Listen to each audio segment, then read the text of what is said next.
The floor director is right here underneath me, also known as my dog, and I can't get any closer to my desk, but it's fine. Hi, everyone. Welcome to Make Your Day Richer. I, of course, am your host, Howie Mandel. Did you know that he had a talk show? He did. And today we're delving into the powerful impact of family history on our present lives. My guest, Kat Daou, bravely shares her journey from feeling like the black sheep of her family to embracing her role as a cycle breaker. After a profound family constellation therapy session, Kat embarked on a 3-year quest to uncover and heal generational patterns from war and immigration trauma to emotional abuse. She's here to show us how uncovering our dirty laundry can be the gateway to healing ourselves and our families. So if that sounds like a good show to you, click that like button, click that share button, and let's start the show. Make your day richer than it was before. Got some good times knocking upon your front door.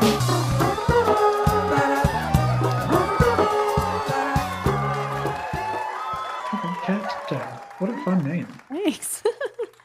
Well, thanks for being here, Kat. Oh, I'm so excited to be here. I'm looking forward to this. Well, I am looking forward to it because I want to know what a family constellation therapy facilitator is. Let's start there. It's a mouthful. It's a beautiful role that I feel very honored to have, because essentially what I'm doing is I'm helping people look at any patterns, beliefs, or blocks that are manifesting in somebody's life due to unhealed and unacknowledged trauma in the family system. I work also as an intuitive and as a medium. So I have one foot in the physical, being trauma informed and understanding, the human psyche and development and personality, but also understanding that there is a deeply energetic nature to who we are and understanding how that's involved with our families as well. Can you break down the I guess the constellation part of your title and kind of what that means? A constellation is a great analogy to what a family system looks like. You got a bunch of stars that make up a whole system of a family, and they each have a role and they each have a duty and a rightful place in being in that family system. And they all make up the whole of it. And so, I'm a star in my constellation in my family, but so does my dad. He's a star, and my mom and my siblings. So that's the analogy that Bert Hellinger, the modernizer of family constellation therapy, used. He went down to the Zulu tribes in Africa, and he discovered that they were using this modality to keep the communal tribal nature of everyone together. And he took it back to Germany and called it family constellation or constellation therapy. And here we are. So well, and now anybody who wanted to be a star can say I'm a star. So that's kind of fun. Exactly. You are already a star in your family. Yes. Yeah, I love that. How did you get into this work? Oh my gosh. The short of the long of it is I've always struggled with anxiety, depression, autoimmune disease. I was newly divorced at 27 in a job that looked very fancy, working with celebrities, influencers, traveling the world, doing social media. And I felt so empty. And that depression and anxiety was just screaming in my face. And I was like, God, it's supposed to look super cool, but I don't feel that way at all. And I thought, man, all of the pain that I've been through, it has to have a purpose. I asked my cousin for a life coach, and she's like, I don't have one, but I know this lady named Carrie Gagne who's in LA. She does family constellation therapy. Give her a shot. I booked 6 months of coaching without even knowing what it was or who she was or what she did. And I knew within the first session or two, this is what my soul is here to do in this life. Yeah. How long has it been? Sorry. It's been 3 years, honestly, 3.5 years. But it's just wild to see how everything that was weighing me down, you could take it back to something that happened in my family system. Just the war trauma or the shame or the birth trauma or the immigration trauma, or like everything I was holding it all, and it was manifesting as like unhealthy relationships or autoimmune disease. And I was like, there has to be a reason for this. And it was, for me, it was looking at my family. I mean, I know this is probably, I know this is going to be more than a 10-minute interview to like dive into, but how, and I have seen documentaries about that. Like, that is why I wanted you on here. But I know some people will go like, what do you mean your family member who was in war how many years ago affects you today? Like, how is that even possible? Well, there's two aspects of it that I look at personally. Is your community spiritually oriented in some form or Sure, fashion? let's go for it. Let's go for it. Okay. Well, the way that I look at it is really from a spiritual or like an energetic perspective and then an epigenetic perspective. So that's that spiritual and that physical all in one. And the energetic part of it is that war has an impact on people. Being around war, being involved in war, being a victim of war, even being a perpetrator in a war, like if you have someone in a family system who was a Nazi in Germany, that has an energetic impact on the family system. But there's also emotions are energy. So that's where emotions are where we kind of trickle in the bridge between energy and then the epigenetics. And epigenetically, we know that if our bodies or our minds go through something very stressful or traumatic, we hold it in our body. And then if it's unhealed and unacknowledged, it gets passed down through the family system. So my family, my dad was born in Lebanon, and he was at 8 years old. The first bomb that started the war off in Lebanon landed on the sidewalk in front of his home, and he was 8 when the shrapnel came, and he's paralyzed on one side of his face. And so you can imagine the emotional and the physical trauma that he went through. And if it goes unhealed and unacknowledged, then when I never been in war, grew up very sheltered in San Diego, California, when a loud noise goes off around me, I freak out.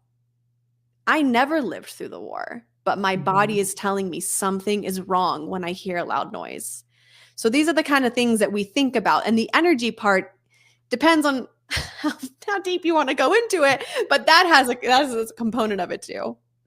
Yeah, because if whatever your ancestors go through something traumatic, that changes, right? Their body chemistry, their body makeup, and obviously that is passed on when you're making children, and it just keeps going and going and going. Is that kind of correct? That is exactly it. And if Okay, it good. goes unhealed and unacknowledged and there's no shift in the behavior, the beauty about epigenetics is that when you address the epigenetic trait within yourself, you can switch it. So I always thought I was born with depression. I'm always going to have depression. Not the case. I can work on myself. I can regulate my nervous system. I can have a tool of tools and a support system that can show me that, hey, depression is just suppressing your emotions all the time. Why don't you do the opposite in a healthy way? Maybe you'll flip the gene. Maybe you'll flip the trait. Now, I don't have any scientific data that I've done that, but my lifestyle tells me, hey, you have graduated from that suppression and depression, and now expressing myself is a huge part of my life. Do you feel like the Wizard of Oz, like black and white to Technicolor? Like, does it feel like a completely new life? No, I wish I could No. say that. No, Mm. it's a process. You're going to have ups and downs, right? So there's still things that I'm triggered by with my family that make me feel a little depressed. And then I got to go, oh, I've got all these tools. So I'm not fully healed. And I didn't wake up Yeah. overnight. And I'm like, I'm perfect now.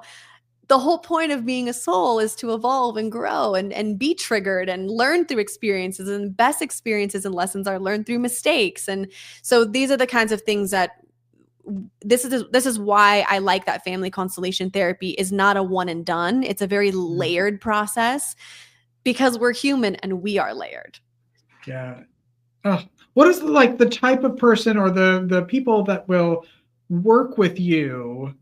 Like, how do people know this is the work that they should be getting done? My work specifically in me, I tend to align a lot with women who want to heal their relationships to their mothers, the mother wound, the motherland. So I work with a lot of like women who have immigrated from different countries. So a lot of mother energy. That's a really big one. And the mother is our root into who we are. It's how we came into this world. So I work with a lot of women with that. Men too. I work with both, but mostly women.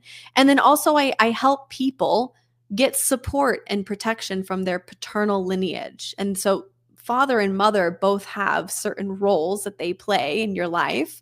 Mom brings the nurturing, the warmth, the love, the security, the confidence, the safety.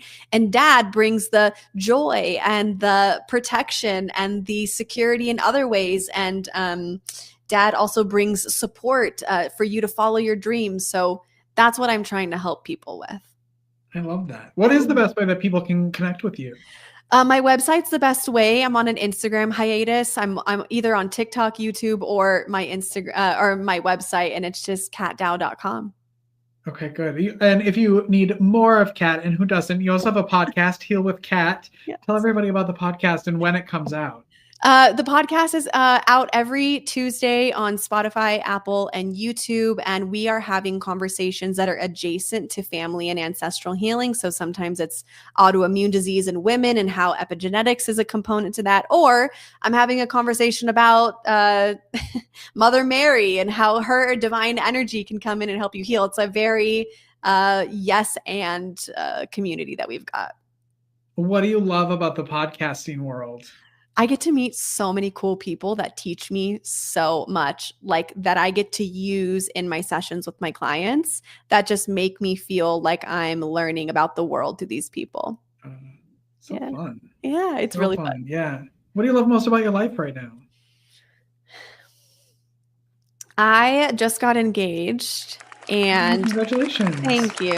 And I am with a very good man. And that is a good feeling that when a lot of things in my life feel very wonky and unsure, and there's a big move and planning away, that I have this person that is my best friend, and he's grounding and he keeps me strong. And I'm really grateful for that. Oh, what a great answer. I hope he watches this part of it. If anything, show him I'll this send part. it to him. Just okay.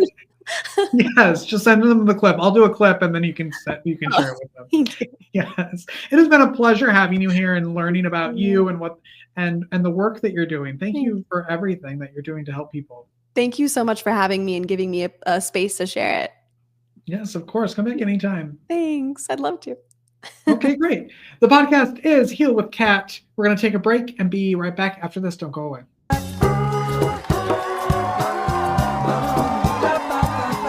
Life is difficult. Are you feeling overwhelmed or like you could use a little support for your mental well-being? Visit the Help Hub. It's the most comprehensive and inclusive free online destination for mental health resources, helpful tools, crisis hotlines, and supportive content. Just go to thehelphub.co to find the resources you need when you need them most. Unlike other resource pages, the Help Hub is divided into 16 different categories, ensuring that everyone in every community has access to the resources and support that matches their unique needs. Find the help you're looking for at thehelphub.co.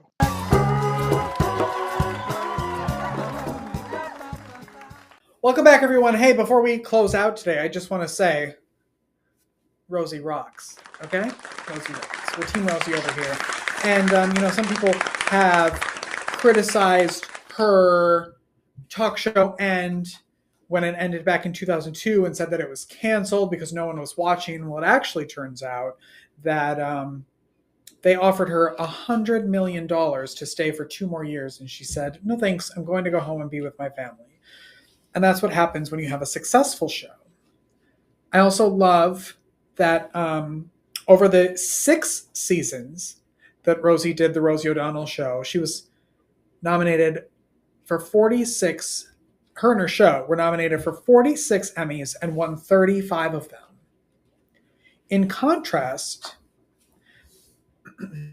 someone who shall not be named, who did 15 seasons of The Apprentice, got 4 nominations and 0 wins.